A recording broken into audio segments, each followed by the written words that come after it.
place that we're very proud of is Washington, D.C., because it's our nation's capital. We took it from being a crime-ridden mess to being one of the safest cities in the country. But the gangs that they sent raped, tortured, and murdered American women and children. They were in all of the cities I mentioned, Tren de Aragua. And they were sent by Maduro to terrorize our people, and now Maduro will never again be able to threaten an American citizen or anybody from Venezuela. There will no longer be threats. For years, I've highlighted the stories of those innocent Americans whose lives were so heartlessly robbed by this Venezuelan terrorist organization. Really one of the worst. One of the worst. They say the worst. Americans like 12-year-old Jocelyn Nungary from Houston. Beautiful Jocelyn Nungary. What happened to her? They, as you know, they kidnapped, assaulted, and murdered by Tren de Aragua animals. They murdered Jocelyn and left her dead under the bridge. There was a bridge that will never be the same to so many people after seeing what happened. As I've said many times, the Maduro regime emptied out their prisons, sent their worst and most violent monsters into the United States to steal American lives. And they came from mental institutions and insane asylums. They came from prisons and jails. The reason I say both, they sound similar. Actually, prisons, a little bit more hostile, a little bit tougher.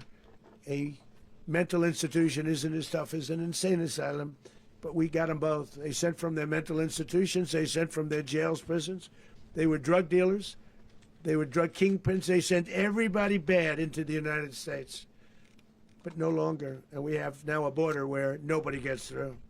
In addition, Venezuela unilaterally seized and sold American oil, American assets, and American platforms, costing us billions and billions of dollars.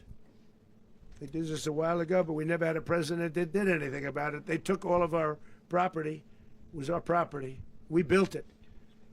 And we never had a president that decided to do anything about it. Instead, they fought wars that were 10,000 miles away.